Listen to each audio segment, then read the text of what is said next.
अस्सलाम वालेकुम। आपने देखा होगा आजकल कोरोना वायरस के हवाले से पूरी दुनिया में बहुत ज़्यादा एक टेंशन चल रही है। लेकिन आज की वीडियो में हम कोरोना वायरस की तहकीक या उसकी को मेडिकेशन या इस तरह की किसी चीज़ पे बात नहीं करेंगे। हम आपके सामने आज जो बात करेंगे वो ये है कि हमारे मुल्क में और गैर मुल्की दुनिया में किसी भी मसले के हल के हवाले से जो अप्रोच पाई जाती है, जो मसले को हल करने के हवाले से एफ़र्ट या कोशिश होती है, वो किस तरह की जाती है। और उम्मीद है कि आपको आज की वीडियो बड़ी इंटरेस्टिंग लगेगी, क्योंकि इसमें मैं आपको एक तारीख़ी बैकग्राउंड के हवाले से भी बहुत सारी बातें जो हैं वो बयान करूँगा। तो चलिए आज की वीडियो स्टार्ट करते हैं। दोस्तों, 1918 के अवाइल में जब दुनिया पहली जंग अज़ीम में मसरूफ़ थी तो स्पेन के मुल्क में फ़्लू की वबा फूटी, जिसने बाकी सारी दुनिया को भी अपनी लपेट में लेना शुरू कर दिया। अलबत्ता इससे बहुत कम अमवात हुई। ज़्यादातर लोग नज़ला, ज़ुकाम और बुखार के बाद सेहतयाब होते गए। 1918 में जब सरमा का आगाज़ हुआ तो फ्लू वायरस नए सिरे से दुनिया पर हमलावर हुआ। उस वक्त आलम यह था कि जिस शख्स को ये वायरस लगता वो चंद घंटों से लेकर 3 या 5 दिन के अंदर अंदर मर जाता था। उस वक्त तक ना तो टेस्ट की सहूलियात मौजूद थीं, ना ही एंटीवायरस या एंटीबैक्टीरियल अद्वियात वगैरह मौजूद थीं। चुनांचे दुनिया भर में 2 करोड़ से लेकर 10 करोड़ तक अमवात हुई। सिर्फ अमेरिका में 6.25 लाख लोग अपनी जान से हाथ धो बैठे। अगले साल मार्च के अवाखिर में ये वायरस खुद ब खुद ख़त्म हो गया। 1951 में जॉन हिल्टन नामी एक 25 साला स्वीडिश माइक्रोबायोलॉजिस्ट, जो कि अमेरिका में पीएचडी कर रहा था, उसने 1918 के इस मूजी वायरस पर तहकीक करने का सोचा। इस मकसद के लिए उसे उस वायरस का सैंपल चाहिए था, जो 1918 में मरने वाले शख्स के फेफड़ों से ही हासिल किया जा सकता था। हिल्टन ने अमरीकी रियासत अलास्का जाने का फ़ैसला किया, जो पूरा साल बर्फ़ से ढकी रहती है। अलास्का के एक टाउन में 40 अफराद की एक इज्तमाई तदफीन हुई थी, जो फ्लू वायरस से हलाक हुए। हिल्टन को उम्मीद थी कि बर्फ़ की वजह से उनकी नाशें महफूज होंगी। वो उस इलाके में गया।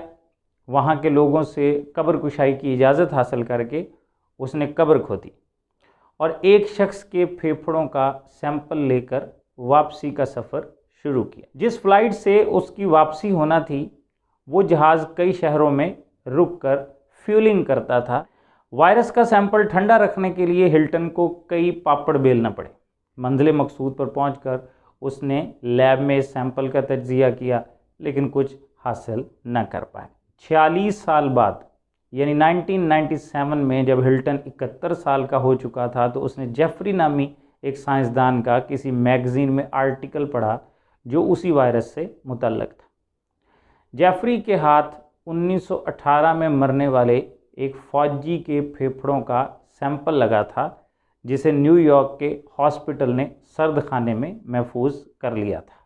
हिल्टन ने यह आर्टिकल पढ़कर जेफरी को ख़त लिखा और इस पर मुश्तरका काम करने की तजवीज़ दी, जिसे जेफरी ने कबूल कर लिया। फिर इस 71 साला हिल्टन ने अपनी जेब से सफ़र के अखराजात अदा करके वापसी अलास्का का सफ़र किया और एक मरतबा फिर टाउन के मुअज़्ज़िज़ीन से इजाज़त तलब की और चंद मज़दूरों की मदद से खुदाई करके एक ख़ातून के फेफड़ों का सैंपल हासिल किया। अब की बार स्टोरेज की सहूलियात मौजूद थीं। चुनांचे हिल्टन ने साथी साइंसदान से मिलकर इस वायरस पर तहकीकात शुरू की। मकसद ये था कि किसी तरह इस वायरस के खदोखाल हासिल कर लिए जाएं। 1999 में हिल्टन और दूसरे साइंसदान इस ख़तरनाक वायरस का मुकम्मल ढांचा मालूम करने में कामयाब हो गए। चूँकि 1918 से कबल के किसी भी वायरस की प्रॉपर्टीज़ उनके पास ना थीं, इसलिए फ्लू वायरस के सोर्स के बारे में अभी तक अंधेरे में ही रहे, यानी कि पता नहीं चल पा रहा था कि ये वायरस जो है इसका ओरिजिन क्या है, इसका सोर्स क्या है, ये कहाँ से पैदा हुआ है।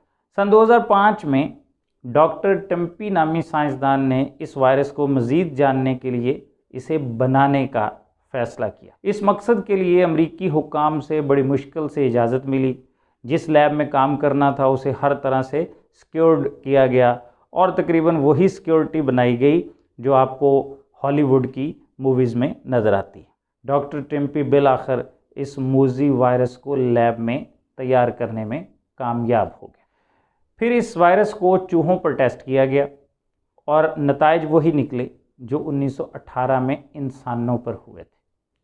अब की बार साइंसदानों के पास एक जीता जागता वायरस मौजूद था जिसकी मदद से एंटीबायोटिक और एंटीवायरल अद्वियात तैयार की जा सकती थी।